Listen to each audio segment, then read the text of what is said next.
wawusondeza umzalwane wakwaZera ngokwamadoda awo kwancishwa uZabhedi. uZabhedi. And then wayisondeza indlu yakhe ngokwamadoda ayo kwancishwa u-Akani.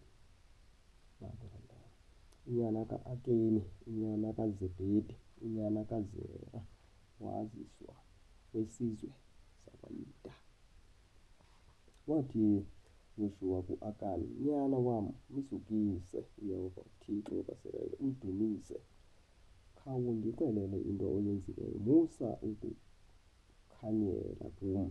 U-Akani waphendula uYoshuwa wathi, okunene ndonile uYehova uThixo wabasebele, ndenjenje. uThixo uma ekhangela wena,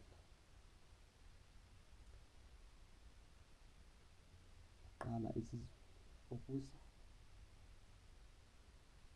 abuye akhangele ngokwefamily, abuye akhangele ngokwezindlu, abuye azofumana wena.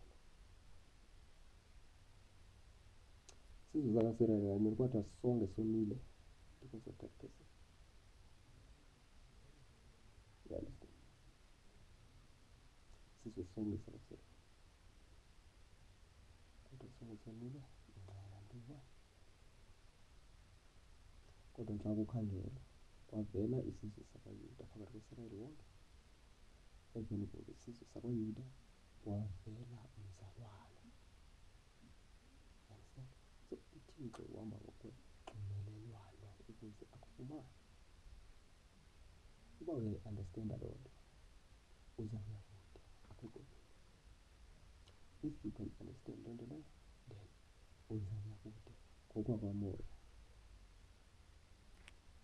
Then please subscribe for more videos like this one, so that next time ndikwazi into yoba ndikuxelele kakuhle, siqhubeke nale chapter ukuze siyofikelela apho fanele uba sifikelela khona. The last chapter, verse endifuna siyifunde, ndifuna sityhile kwabasEroma, uverse chapter 8. Roma chapter 8, verse 28. Ufunde ngale ndlela.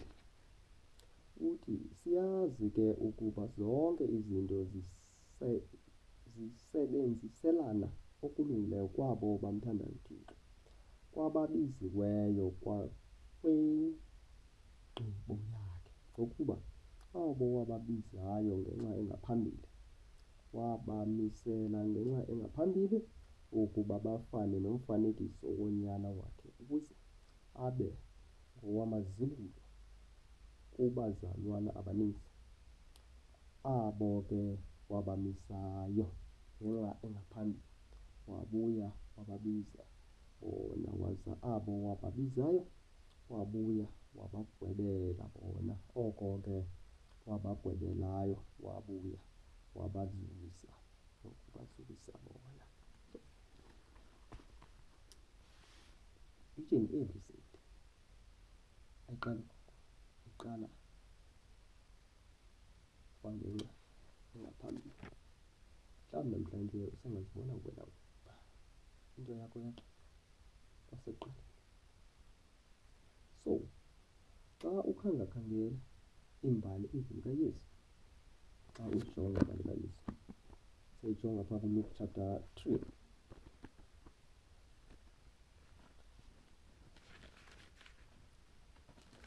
Luke chapter 3.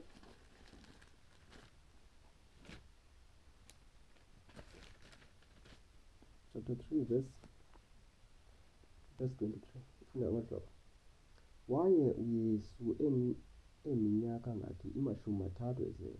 Uqala kwakhe ukufundisa engobe kusithiwa ungunyana kaYosefu, kaHeli, kaMatita, kaLevi, kaMelika, kaYana, kaYosefu, kaMatitiya, ka-Amosi, kaNaham, kaNangayi, kaMahadi, kaMatitiya, kaShimeyi, kaYosefu, kaYuda, kaYohanan, kaRishi, kaZebobabeli, kaShalayiteli, kaNeri, kaMeliki, ka-Adi, kaKhosam, ka-Eliab. It's more than, it's lot of umlibo ke. Unomlibo omninzi kakhulu obaliweyo. That is what into ebonisayo ukuthi ukukhetha kukamoya kuhamba ngokwelayini, akuvele kukhethwe nje. Sisaqhubeka futhi. KaYonani, kaResha, kaZerubhabheli, kaSalemi, kaMeli, ka-Ada, kaKhosami, ka-Elimani, ka-Era, kaYose, ka-Elizari, kaYoramu, kaMatita, kaLevi, kaSimoni, kaYuda, kaYosefu, kaYonani, ka-Eliyani, kaMina, kaMatata, kaNatani, kaDavide, kaYese, ka-Obhedi, kaBhohazi, kaSalmoni, kaNashani, kaNadabi, ka-Aramu, kaPereze, kaYuda, kaYakobi, ka-Isaka, ka-Abrahamu, kaTera, kaNahore, kaSegore, kaRewu, kaPelegi, kaNyebere, kaShela, kaKenani, ka-Arphaxadi, kaShem, kaNowa, kaLamedi, kaMethusela, ka-Enoki, kaYerede, kaMahalaleli, kaKenani, ka-Enos, kaSete, ka-Adam, kaThixo.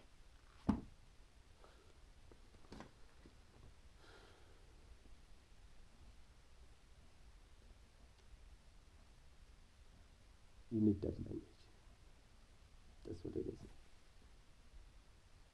So that the Spirit can work through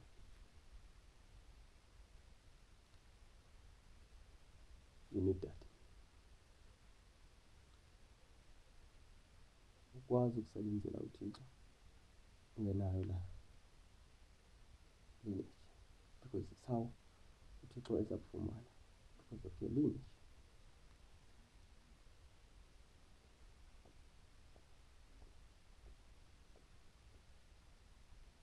Today,